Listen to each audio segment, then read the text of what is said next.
Hello students, आप देख रहे हैं MMG YouTube channel mathematics for JEE mains and advance. आज हम बात करेंगे पीसी रैंक के बारे में। प्रिपरेटरी कोर्स में एक रैंक आती है जेईई एडवांस में, जो जेईई एडवांस क्वालिफाई नहीं करते, मतलब कुछ कट ऑफ से नैरो कम रह जाते हैं। ये खासकर एससी एसटी और पीडब्ल्यूडी स्टूडेंट्स के लिए है। तो इस बार तो कट ऑफ तो आपको मैं बता दूं, तो इसमें शायद 2 मार्क्स है कट ऑफ और एग्रीगेट 23 मार्क्स है एससी एसटी कैटेगरी और पीडब्ल्यूडी। अगर मैं रैंक के बारे में बात करूं कि अगर आपको पीसी रैंक नहीं आ रही है, डायरेक्ट रैंक आ रहा है, तो शायद मार्क्स इसमें 4 मार्क्स हैं और एग्रीगेट 46 मार्क्स हैं।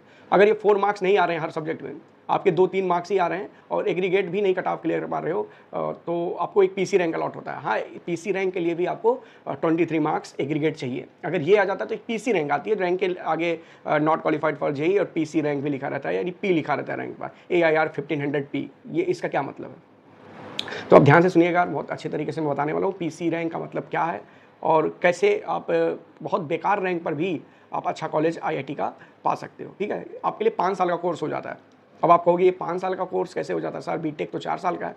तो 1 साल आपको तैयारी करवाई जाती है, फिर उसके बाद आपको ये नहीं कि तैयारी करवा के प्रिपरेटरी कोर्स कराया जाता है। तो ये नहीं कि आप प्रिपरेटरी कोर्स के बाद आपको आईआईटी जेईई का एडवांस का फिर से एग्जाम देना है, ऐसा कुछ नहीं है। आपका प्रिपरेटरी कोर्स में आप सफिशिएंट स्कोर ले आते हो, उसको भी मैं बताऊंगा कि कितना स्कोर लाना है वहाँ पर। तो उसके बाद डायरेक्ट एडमिशन आपका हो जाता है, डायरेक्ट एडमिशन उस आईआईटी में जो आपको अलॉट हुआ है। ठीक है, अब ये क्या अलॉट अलग आईआईटी में होगा और क्लासेस अलग आईआईटी में चलेगी। हाँ बिल्कुल, आपको अगर आईआईटी में इन्फॉर्मेशन दूँ, अगर आपको मान लो एक एग्जाम्पल देता हूँ मैं, तो अगर आपको सीट मिल रही है आईआईटी गोवा में, ठीक है, आपको अलॉट हुआ आईआईटी गोवा में, तो आपकी क्लासेस कहाँ चलेंगी, आईआईटी गांधीनगर में चलेगा। आईआईटी गोवा के लिए, आईआईटी बॉम्बे के लिए, आईआईटी धनबाद के लिए, आईआईटी गांधीनगर के लिए, इन सब के लिए एक जोनल रखा गया है। ये सब बेस्ट जोन में आते हैं, तो एक जोनल आईआईटी होस्ट करती है, वो है आईआईटी गांधीनगर। वहाँ पर आपका प्रिपरेटरी कोर्स चलेगा 1 साल का।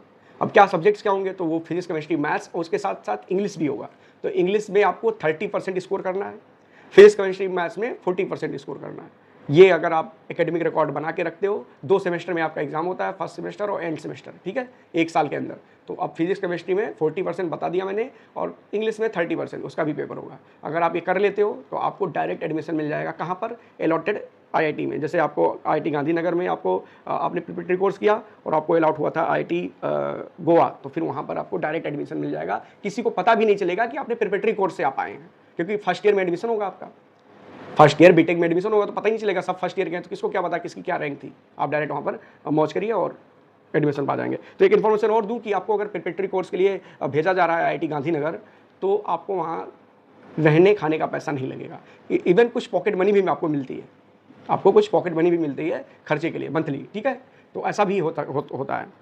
उसके बाद अगर मैं साउथ जोन के बारे में बात करूं, तो आपको अगर IIT Madras, IIT Hyderabad, IIT Palakkad, IIT Tirupati मिलता है, तो आपको आईआईटी पलक्कड़ में प्रिपरेटरी कोर्स 1 साल का कराया जाएगा। इस जोन की बात करूं तो IIT Kharagpur, IIT Bhubaneswar, IIT Bhilai, IIT ISM Dhanbad, तो आईआईटी भिलाई में आपका प्रिपरेटरी कोर्स होता है।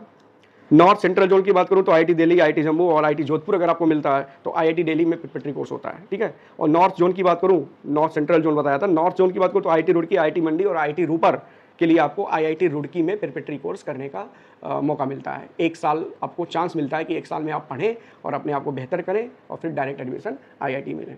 तो ये तो बात हो गई कि जोनल आईआईटी जो होस्ट कराती हैं preparatory course, IIT Gandhinagar, IIT Palakkad, IIT Bhilai, IIT Delhi और आईआईटी रुड़की, ये सारे आईआईटीज प्रिपरेटरी कोर्स करवाते हैं बच्चों के। ठीक है, 1 साल।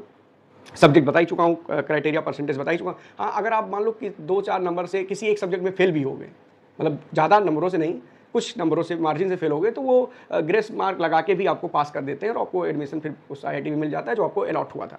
अच्छा, ये अलॉटमेंट कैसे होगा यार, ये जोसा काउंसलिंग के थ्रू ही होता है। ठीक है, तो इसका मैं अगर ये बता दूं कि कितनी मिनिमम कितनी रैंक चाहिए, तो अगर आप अच्छे से काउंसलिंग करना जानते हैं, मतलब ऐसे नहीं कि शुरुआत में अच्छे कॉलेज भर दिए और आपकी रैंक बिल्कुल प्रिपरेटरी रैंक है 3500 तक है, यानी 3500 से ऊपर है, और आपने डाल दिया अच्छे कॉलेज, तो आपको नहीं मिल पाएगा। ठीक है, तो ध्यान से भरना पड़ता है। आप ड्रीम कॉलेज ऊपर रखिए, काउंसलिंग में ड्रीम कॉलेज ऊपर रखिए, लेकिन बाकी बहुत सारे 40-50 चॉइसेस, बहुत सारे आईआईटी हैं, बहुत आईआईटी रूपर हो गया, आईआईटी जोधपुर हो गया, आईआईटी पटना हो गया, आईआईटी, बहुत सारे ऐसे आईआईटीज़ हैं जहाँ पर बहुत मेटलर्जी से लेकर बहुत सारे ब्रांचेज। अगर आपको आईआईटी चाहिए तो सारी ब्रांचेज आपको डालनी पड़ेंगी। तो मैं तो बोलता हूँ कि 3500 रैंक भी अगर आपका है प्रिपरेटरी, तो आपको जरूर कॉलेज मिल जाता है। लेकिन अच्छा, ये कॉलेज मिलता कैसे यार, ये सीट कहाँ से आती है, तो ऐसा कोई रिजर्व्ड प्रिपरेटरी सीट नहीं है। आप जैसे SC ST PWD ये स्टूडेंट्स क्या करते हैं कि इनकी रैंक आ जाती है लेकिन ये एडमिशन नहीं लेते हैं, इनकी सीटें बच जाती हैं, तो बैकेंड सीटें रह जाती हैं, वो साल के लिए पूरा ख़राब हो जाती थी अब तक। तो सीटें जब खराब हो जाएंगी, जैसे मान लो कुछ सीटें रिजर्व्ड है, मान लो केमिकल इंजीनियरिंग मैकेनिकल इंजीनियरिंग में एक सीटें रिजर्व्ड है SC कैटेगरी की, ST के लिए PWD के लिए रिजर्व्ड है, मान लो बच्चे नहीं पहुँच पाए, वो सीट खाली चली गई, तो पूरा साल वो सीट बेकार हो जाएगा। चली गई, खाली चली गई, रिजर्व है तो उस पर कौन जाएगा, कोई दूसरा बच्चा तो जा नहीं सकता। तो इसीलिए IIT वालों ने एक मेथड, एक मैकेनिज्म इस्टेब्लिश किया है, ये PC कोर्स का, कि एक साल भाई उसको कराएंगे कोर्स और फिर उसको डायरेक्ट उस सीट के लिए रिजर्व कर लेंगे, वहीं एडमिशन मिल जाएगा उसको, जो इच्छुक है, जो चाहता है कि मैं IIT से पढ़ूँ। तो यही एक तरीका था उनके पास कि ये PC कोर्स कराएं एक साल का और फिर उसको डायरेक्ट एडमिशन दे दें। ठीक है, तो मैं और इसमें इन्फॉर्मेशन क्या दूं यार, कोर सब्जेक्ट इसमें फिजिक्स, केमिस्ट्री, मैथमेटिक्स और इंग्लिश भी है, मैंडेटरी है। और इसमें इंफॉर्मेशन में क्राइटेरिया तो वही है, आप अलॉट होगा आपका, अपने PC रैंक आपकी आई है, एग्रीगेट 23 मार्क्स आ चुके हैं। ठीक है, तो अब मैं ये बता दूं कि डायरेक्ट अगर मैं इन्फॉर्मेशन आपको दे दूं इतना कि सर कितने रैंक से कॉलेज मिल जाएगा, तो मैं बताता हूं कि आपको कितने रैंक से कॉलेज मिल जाता होगा। तो प्रिपरेटरी रैंक जो है आपकी, अगर मैं बात करूं SC कैटेगरी के लिए, तो 1500 से 2000 के बीच अगर आपकी रैंक है तो भी आपको कॉलेज मिल जाता है, आप सेफर जोन में हो। लेकिन काउंसलिंग अच्छे तरीके से करनी पड़ेगी आपको, ऐसा नहीं कि जो भी आए मन में भर दिया और अच्छी कॉलेज भर दिए, तो नहीं मिल पाएगा यार, अच्छे कॉलेज नहीं मिल पाएंगे। ठीक है, तो इतना SC कैटेगरी का हो तो 2000 से 2500 तक की रैंक है, प्रिपरेटरी रैंक है, तभी आपको सीट अलॉट हो जाती है, लेकिन लोअर IITs में अलॉट हो जाती है। ठीक है, तो ये सब आपके पास इन्फॉर्मेशन मैं दे रहा था, किस बारे में, प्रिपरेटरी कोर्स के बारे में। अधिक जानकारी के लिए चैनल को लाइक करें, शेयर करें, सब्सक्राइब करें। काउंसलिंग के साथ, पूरी काउंसलिंग के लिए मेरे साथ जुड़े रहें, मैसेज करें और मैं आपको कमेंट करें, मैं आपको जवाब दूंगा कि कैसे क्या गाइड करूंगा कि कैसे कौन सा कॉलेज ऊपर रखना है, कौन सा नीचे रखना है और कब क्या भरना है। ठीक है, तो मेरे साथ जुड़े रहें, बने रहें। Bye bye.